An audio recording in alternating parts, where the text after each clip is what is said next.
Alors bonjour à toutes et à tous, je m'appelle Laurent Gros-Claude, donc je suis enseignant-chercheur à l'Université de Toulouse-Capitole. Et donc vous allez inaugurer avec moi cette première série de vidéos sur les sociétés civiles immobilières. Voilà, il y aura en tout et pour tout une dizaine de vidéos, chacune sur un thème différent. Aujourd'hui, nous allons parler un petit peu des différents avantages qu'il y a à créer une SCI et également parfois des inconvénients à créer une SCI. Voilà, à la fin de chaque thème, nous aurons également un petit focus très intéressant qui fera l'objet d'une deuxième vidéo extrêmement courte. Petit focus sur un point, par exemple sur le premier thème des intérêts de créer une SCI. On se posera la question dans ce focus de savoir quand on est propriétaire de plusieurs immeubles, s'il faut créer une SCI par immeuble ou si on peut mettre tous les immeubles dans une même SCI. Vous allez voir que la réponse n'est pas évidente. Allez, je lance tout de suite la première présentation. Voilà, je pense que tout le monde va la voir à l'écran maintenant. Donc sur les intérêts, les définitions, les utilités de créer une SCI. Alors, petit rappel quand même sur comment fonctionne une société de manière générale. Bah, dans une société, c'est une personne morale, ça la plupart d'entre vous, vous le savez déjà. Cette personne morale, elle est composée d'associés. Voilà, qui peuvent être, en matière de SCI, c'est très souvent des personnes physiques, mais ça peut être aussi des personnes morales. Ces associés, ils font des apports en échange, donc ils apportent de l'argent, ils peuvent apporter un immeuble aussi, en échange de quoi ils reçoivent des parts ou des actions. Et ces parts ou ces actions leur donnent le droit de participer à la gouvernance de la société, le droit de recevoir des revenus et puis l'obligation de contribuer aux dettes, aux passifs de la société. Et cette personne juridique, qui est la société, eh bien, elle est comme une personne physique, elle a le droit d'être propriétaire, elle a le droit de signer des contrats, elle peut employer du personnel, elle peut emprunter de l'argent à la banque, bref, elle a une pleine capacité juridique. Alors, euh, première distinction sur laquelle je souhaiterais revenir, c'est la distinction entre pour cibler un petit peu ce que sont les sociétés civiles, la distinction entre les sociétés civiles et les sociétés commerciales. Bien, une SARL, par exemple, ou une SAS est une société commerciale, alors que la SCI, comme son nom l'indique bien, comme les deux premières lettres l'indiquent bien, c'est une société civile. Voilà. Alors, ce qu'il faut bien retenir, c'est que les sociétés commerciales sont commerciales par la forme, c'est-à-dire que quelle que soit l'activité d'une SARL ou d'une SAS ou d'une société anonyme, c'est une société commerciale, voilà. Mais elle peut parfaitement avoir un objet civil. Par exemple, on a aujourd'hui des SAS d'experts comptables. Voilà, la SAS est une société commerciale, l'expertise comptable, qui est l'activité exercée, elle est une activité civile. Par contre, c'est différent pour les sociétés civiles. Les sociétés civiles, elles ont nécessairement un objet civil, ce qui veut dire que elles ont l'interdiction d'avoir un objet commercial. Voilà, une société civile qui aurait un objet commercial, ça poserait un certain nombre de difficultés et ça aurait des conséquences notamment fiscales. Alors, c'est quoi l'intérêt de distinguer société civile et société commerciale? Bah, c'est essentiellement, vous le savez probablement, un intérêt contentieux. C'est-à-dire que si vous avez un contentieux à l'égard de la société, eh bien, si la société est civile, ce contentieux est de la compétence du tribunal judiciaire, et si la société est commerciale, pardon, ce contentieux est de la compétence du tribunal de commerce. Voilà, c'est le principal intérêt de la distinction. Il y en a d'autres, mais l'essentiel en pratique est ici. Alors, si on va regarder un petit peu les sociétés civiles, on a aujourd'hui, et c'est très très important numériquement, on a 1 700 000 sociétés civiles. Les sociétés civiles, c'est une famille et dans laquelle il n'y a pas que les SCI, mais très franchement, les SCI, c'est la composante ultra majoritaire de la famille des SCI, puisque vous voyez sur cette diapositive, sur les 1 700 000 approximativement sociétés civiles, les trois quarts à peu près sont des SCI avec 1,2 million, probablement aujourd'hui un peu plus d'1,2 million. Ensuite, dans la famille, on va trouver également les sociétés civiles professionnelles, dont je vous dirai un mot tout à l'heure, puis d'autres sociétés civiles. Les SCI, c'est une tendance extrêmement dynamique, hein, puisqu'on constate ces dernières années qu'il y a à peu près, alors ce chiffre varie d'une année sur l'autre, à peu près 100 000 créations nouvelles de SCI chaque année.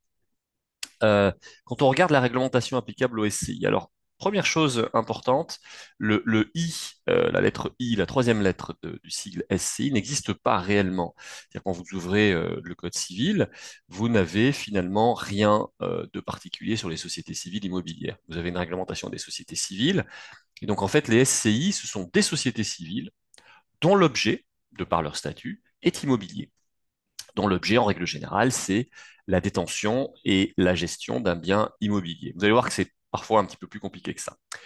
Voilà, donc la SCI n'a pas de réglementation spécifique, hein, mais elle a un objet immobilier. Et donc la SCI, elle est régie, et c'est important de le comprendre, par plusieurs couches successives de réglementation, enfin, cumulatives plutôt que successives d'ailleurs. On a d'abord le droit commun des sociétés, hein, que vous êtes censé connaître, des articles 1832 et suivants du Code civil, qui lui s'applique à toutes les sociétés civiles ou commerciales. Et puis ensuite, on a le droit commun, le droit, pardon, spécifique des sociétés civiles, qui prend la suite d'ailleurs dans le Code civil des articles 1832 et suivants, et qui commence à l'article 1845, et qui va schématiquement jusqu'à l'article 1872. Et puis on a un décret d'application qui n'est pas codifié, à la différence des sociétés commerciales, qui est le décret du 3 juillet 1978. Alors vous verrez, ce décret, j'y ferai assez peu référence parce que il n'a pas une importance capitale pour la compréhension du fonctionnement des SCI. Voilà, un petit mot sur les autres sociétés civiles. Très rapidement, l'une des plus connues, à part la SCI, c'est la SCP, Société civile professionnelle, qui est une société schématiquement qui sert à encadrer les activités des professions libérales réglementées, telles que les médecins, les notaires, les avocats. Et cette SCP, aujourd'hui, est fortement supplantée par une autre forme de société destinée aux professions libérales, qui est la société d'exercice libéral, la SEL. Donc en fait, aujourd'hui, on a de moins en moins de SCP, mais on en voit quand même encore. Quand vous promenez dans une rue et que vous regardez une rue de centre-ville et que vous regardez les plaques en cuivre ou les plaques dorées qui annoncent les professions libérales réglementées, les médecins, les notaires, les avocats, les experts comptables, les commissaires aux comptes, etc., les architectes. Vous pouvez voir encore le sigle Société civile professionnelle ou en short SCP. On a également une catégorie de sociétés qu'on trouve très souvent dans les professions médicales qu'on appelle les SCM, société civile de moyens. C'est des sociétés qui visent, comme le nom l'indique, à mettre en commun des moyens. Donc on est profession libérale, très souvent c'est les professions libérales qui l'utilisent.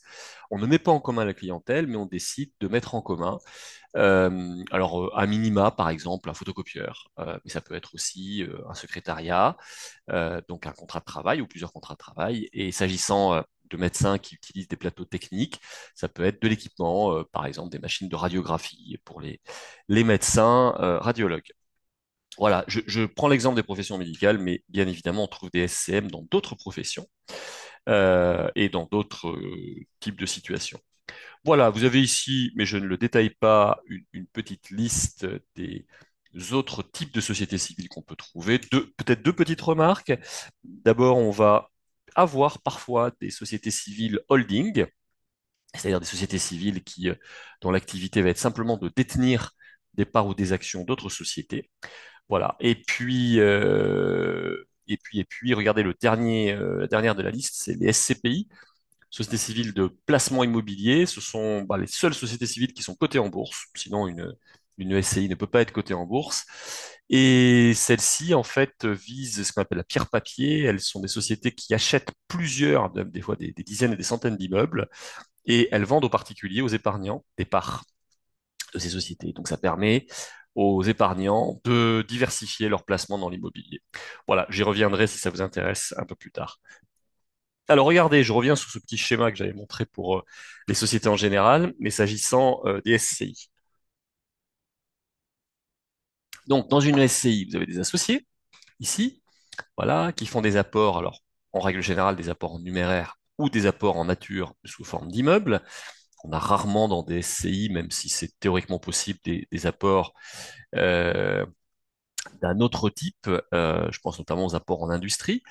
Voilà, en échange de quoi les associés, ça change pas. Ils reçoivent des parts sociales et donc ils ont un droit de participer aux décisions qui vont être prises. Ils ont un droit au partage des revenus de la société, ce qu'on va appeler des bénéfices ou des dividendes, et ils ont l'obligation, on y reviendra, de participer et de contribuer au passif de la société s'il y a un passif. Et donc ma société, elle va posséder un ou plusieurs immeubles qu'elle va pouvoir louer et qu'elle va pouvoir gérer. Elle va pouvoir contracter des emprunts, par exemple, pour surélever l'immeuble, faire des travaux, voilà. Et puis, bien évidemment, la société, si elle le souhaite, elle a le droit de vendre l'immeuble. Donc, un petit bémol quand même, si la société a pour activité d'acheter des immeubles pour les revendre et que c'est sa principale activité, ça s'appelle une société de marchand de biens et il ne peut pas s'agir d'une SCI. Alors, quelques idées reçues rapidement sur les SCI. On entend très souvent que la SCI, c'est la seule manière de gérer collectivement un patrimoine immobilier. Il y a une sorte de SCI mania. C'est faux. Je vais y revenir. Euh, c'est faux parce qu'il y a d'autres moyens de gérer. Je le présenterai à la fin de cette présentation. Voilà. Ensuite, certaines personnes, d'ailleurs, on le voit même parfois comme titre de certains ouvrages, certaines personnes pensent que la SCI familiale, c'est une catégorie, un type particulier de SCI et qui appelle une réglementation spécifique. Là aussi, c'est totalement faux. Une SCI, bien sûr, peut être familiale. Elle peut être mixte, c'est-à-dire avoir des membres d'une famille et des personnes qui ne sont pas de la famille et qui sont associées. Elle peut regrouper des personnes qui n'ont aucun lien familial. Donc, une SCI familiale, ça n'appelle aucune réglementation spécifique. C'est une appellation de la pratique, mais ça n'a aucune conséquence, donc je vous engage à ne pas l'utiliser. Enfin, certains pensent que la SCI permet d'optimiser la fiscalité immobilière, c'est-à-dire en d'autres termes d'être moins imposée. C'est faux là aussi, c'est faux et même parfois la SCI engendrera un surcroît d'imposition dans des cas très particuliers par rapport à la détention en direct. Il faut se dire une chose, c'est que si la SCI était le moyen de payer moins d'impôts, bah, tout le monde créerait des SCI. Or, on a des personnes qui ne créent pas de SCI. Donc il faut regarder dans chaque cas. Parfois, effectivement, la SCI permettra des économies certaines branches de fiscalité, des droits d'enregistrement, par exemple. Mais c'est bien évidemment pas systématique. Voilà, alors à quoi ça sert, puisque c'est un des thèmes principaux de cette présentation, à quoi ça sert de créer une SCI? Bah, ça, vous le voyez sur la diapositive, trois utilisations principales. On va regarder la première, c'est le fait de gérer une propriété immobilière collective. Tout simplement, bah, si on a plusieurs personnes, plus d'une personne, deux, trois, et puis ça peut aller jusqu'à plusieurs dizaines de personnes qui achètent ensemble un immeuble locatif, par exemple, hein. Donc ce sont des amis, ce sont des investisseurs, des personnes d'une même famille, on en parlait. Eh bien, la SCI va leur apporter un creuset, va leur apporter un modèle euh, qui va leur permettre de répondre à un certain nombre de questions. Comment se répartit la propriété entre eux? Qui va payer les différentes charges? Qui va encaisser les loyers? Comment surtout, et c'est peut-être le point principal et le principal avantage de la SCI par rapport à d'autres modes de détention, comment est-ce qu'on va décider d'un certain nombre de choses? Par exemple, les réparations, les améliorations qu'on voudra faire sur l'immeuble. Voilà. Et puis, les statuts de la SCI vont également se préoccuper d'autres questions. Par exemple, qu'est-ce qui se passe si un des associés souhaite quitter la société? Voilà, la SCI va également être un outil très performant pour la transmission du patrimoine immobilier. Voilà, notamment si on veut transmettre progressivement son bien au lieu de le transmettre d'un coup quand on le détient en direct, on va pouvoir transmettre un certain nombre de parts à intervalles réguliers. Voilà, et donc il y aura, je vous en reparlerai, un intérêt fiscal à faire ça. Voilà. Et puis en matière commerciale, quand on a une personne qui a créé une société commerciale, il est assez fréquent que cette personne, si cette ou ces personnes, si elles sont également propriétaires de leurs locaux d'exploitation, il est fréquent qu'au lieu d'avoir une seule société, on ait deux sociétés. Voilà, une société qui gère les actifs commerciaux, donc il va être très souvent une SAS, et puis une société qui gère les actifs immobiliers, donc en fait les locaux d'exploitation de la SAS, et qui va donc et qui va être une société civile immobilière.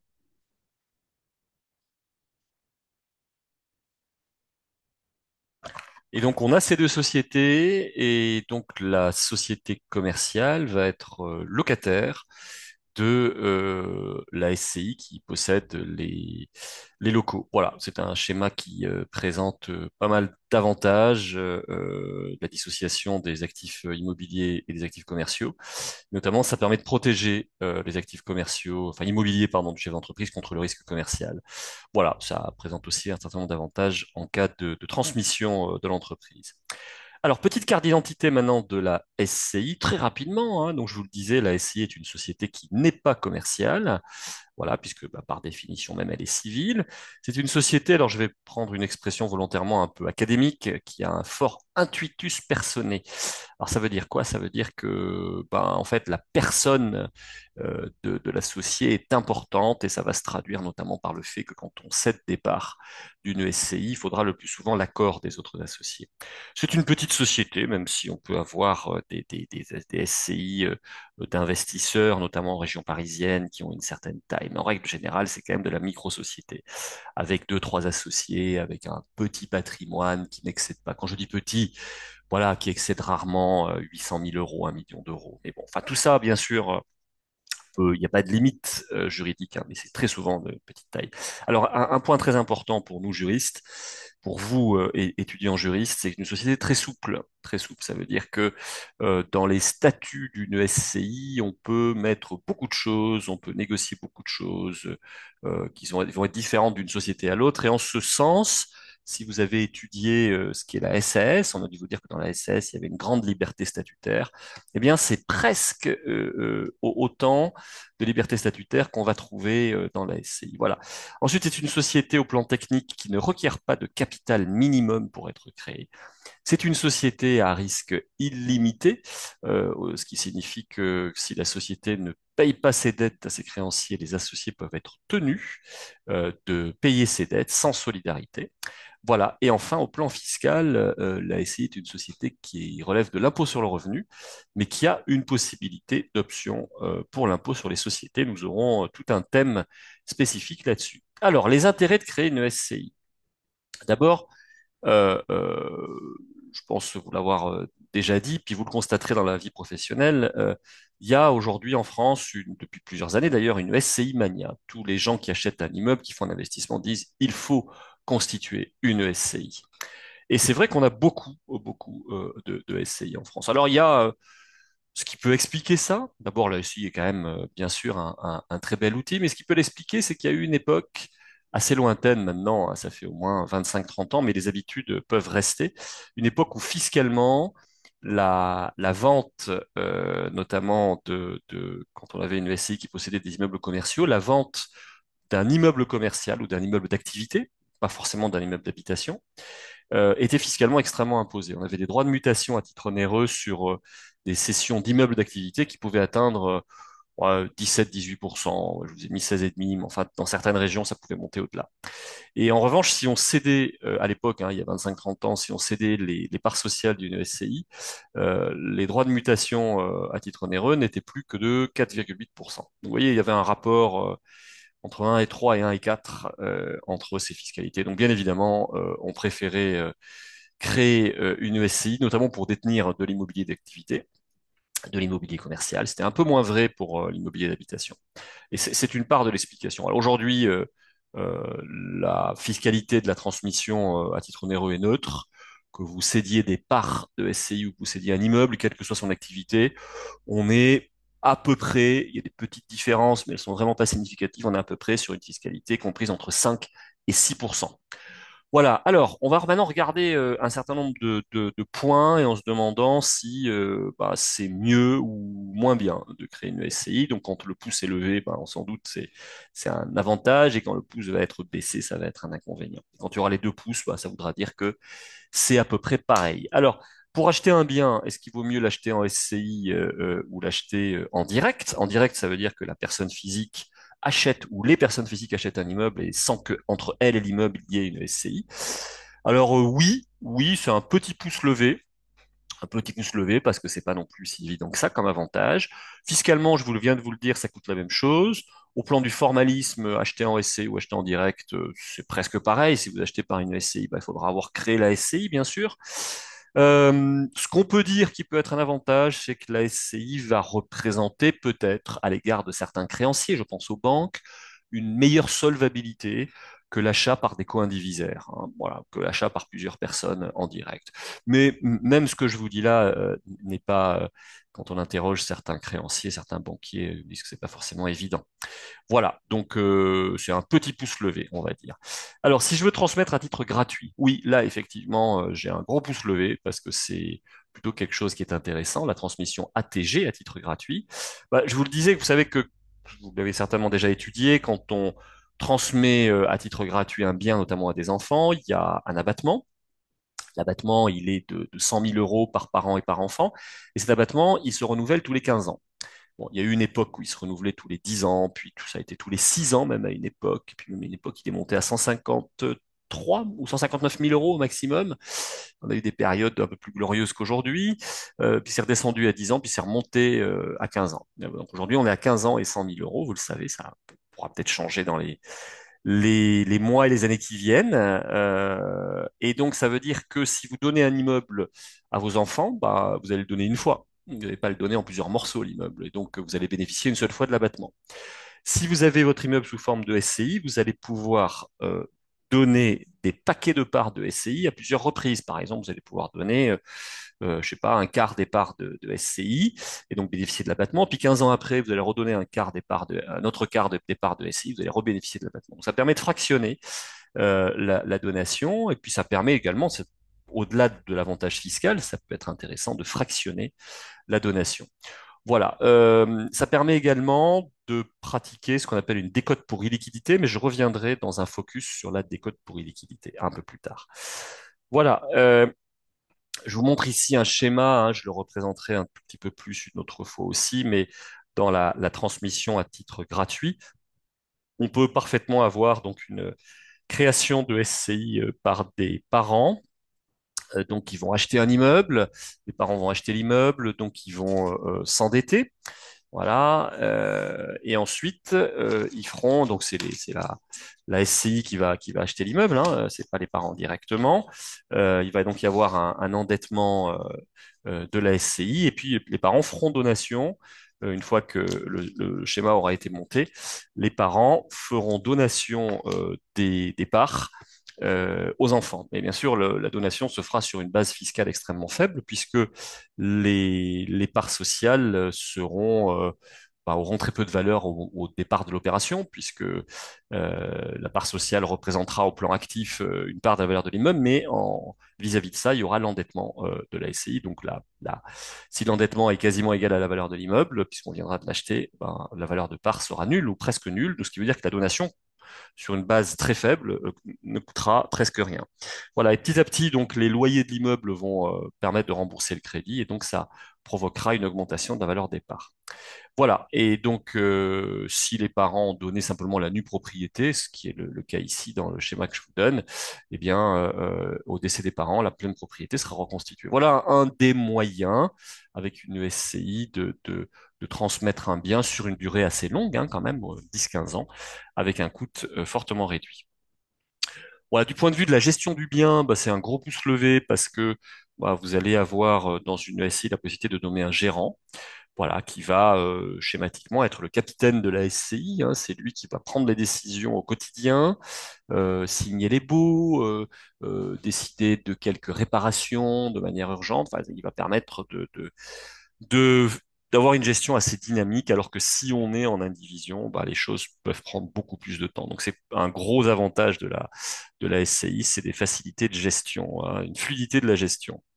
Voilà, j'en parlais il y a quelques instants dans une autre diapositive, la possibilité d'individualiser des actifs commerciaux immobiliers, notamment quand on gère une petite ou moyenne entreprise, avec une SCI qui est propriétaire de l'immeuble et qui est bailleur, et la société d'exploitation commerciale qui est preneur à bail, et un bail commercial entre les deux. Ça, c'est également un des gros avantages de la SCI. Au plan fiscal, compliqué, c'est un petit pouce levé parce que j'en parlais tout à l'heure, c'est pas du tout évident de dire que on va payer moins, on va être moins imposé si on est en SCI, c'est pas vrai. Mais ce qu'il faut regarder, c'est qu'il y a en matière de SCI, donc il y a la possibilité d'être disons, d'opter pour l'impôt sur les sociétés. Donc, on est en principe à l'impôt sur le revenu et on va pouvoir opter pour l'IS. Et cette option pour l'IS, elle peut dans certains cas être assez intéressante. Donc, on a une flexibilité qu'on n'a pas si on détient un immeuble en direct. Voilà, je reparlerai plus loin de la décote pour illiquidité, mais disons que même si la fiscalité en matière de SCI est la même qu'on détienne la fiscalité pardon, des revenus est la même si qu'on détienne en direct qu'on soit en SCI, la SCI permet des choix fiscaux, une flexibilité que l'on n'a pas si on détient les meubles en direct. Donc c'est plutôt quelque chose de positif, d'où le pouce levé. Alors, on passe maintenant aux inconvénients. Il y en a un certain nombre. D'abord, il y a un dispositif fiscal qui ne s'applique pas en matière de SCI qu'on appelle le pacte Dutreil.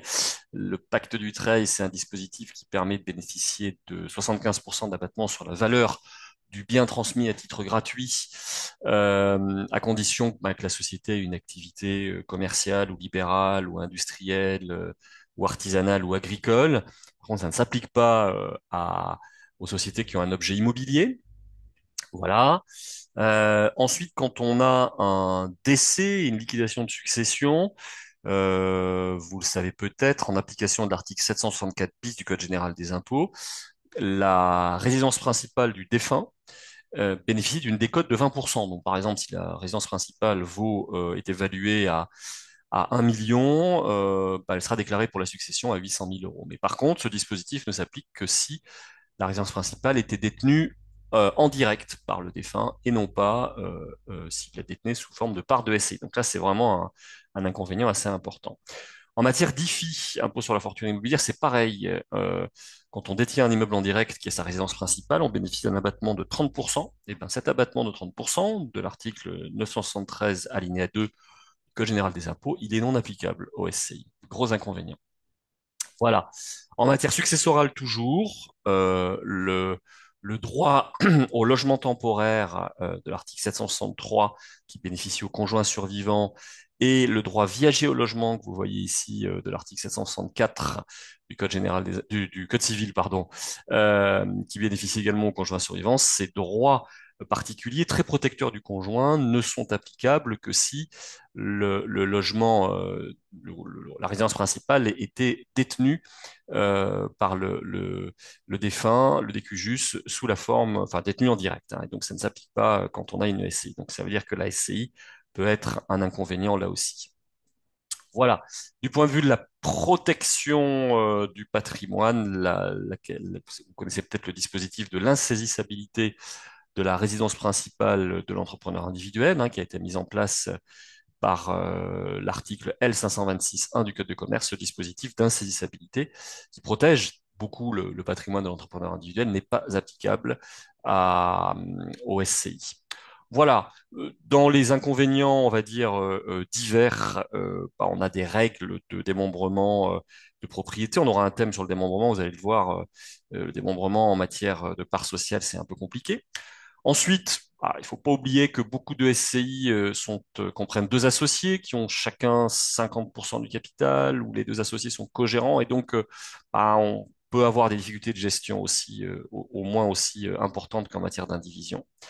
La cogérance va créer des conflits, indéniablement. Donc la SCI peut mettre un peu d'huile, on va dire, dans les rouages humains, mais ça n'est pas la solution miracle à tout. Voilà, et puis on y reviendra aussi, en matière de SCI, les associés bénéficient d'un droit de retrait. Ils peuvent se retirer de la société en application de l'article 1869 du Code civil, et donc ça peut créer une forme de précarité, laquelle précarité se retrouve également en matière d'indivision. Voilà, donc un petit bilan. La SCI, c'est un outil qui est super, c'est un très bel outil de gestion patrimoniale, mais c'est pas la solution à toutes les situations. Et ça peut conduire parfois, notamment en matière fiscale, à des inconvénients notables.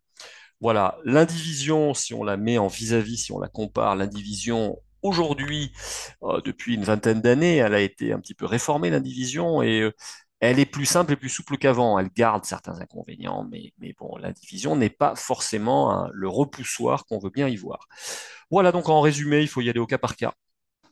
Et il ne faut pas par principe dire qu'une SCI c'est mieux que l'indivision. Non, il faut regarder dans chaque cas particulier. Ça sera souvent mieux, mais pas systématiquement. Voilà, donc il faut avoir du discernement. Je vous montre enfin ici, sur les deux dernières diapos, les alternatives qui existent à l'essai. Il n'y en a pas énormément finalement. Là, quand on est plusieurs, eh ben, soit on achète le bien en indivision, hein, en indivision légale, on dit, soit on est en indivision conventionnelle. Alors l'indivision légale, c'est bah, par exemple des époux qui sont mariés sous le régime de séparation, qui vont acheter ensemble. C'est aussi la situation qui va être celle des héritiers, hein, des enfants qui vont hériter de leurs parents d'un bien immobilier. Ils vont dans un premier temps être en indivision. Après, ils peuvent faire apport de leur code-part indivise à une SCI s'ils souhaitent. Et donc l'indivision, ben, elle a, on va dire, un inconvénient principal, hein, qui est la précarité, puisque ben, toute personne peut à tout moment sortir de l'indivision et demander le partage. Et puis, l'autre inconvénient important de l'indivision, c'est l'unanimité requise pour la plupart des décisions importantes, même si on a des règles de majorité inférieures à l'unanimité pour certains actes d'administration, pour les baux d'habitation par exemple. Et très souvent, il faudra l'accord de tout le monde. Et donc, ça va pouvoir beaucoup plus facilement bloquer qu'en matière de SCI, puisque une SCI prendra, en règle générale, ses décisions avec une règle de majorité et non pas d'unanimité. Voilà, l'indivision, c'est quelque chose qui ne se sait pas beaucoup, mais l'indivision peut être parfaite, on va dire améliorée, hein, plutôt, par une convention. On va appeler ça l'indivision conventionnelle, hein. Vous avez les références du Code civil ici. Quelqu'un, on va inscrire un petit peu l'indivision dans le temps. On va lui donner plus de pérennité, au moins pour 5 ans, et puis on va nommer un gérant de l'indivision et on va donner des pouvoirs plus importants à ce gérant. Voilà, c'est terminé pour cette première petite vidéo, ce premier petit tour d'horizon sur les SCI. On se retrouve très vite pour le focus.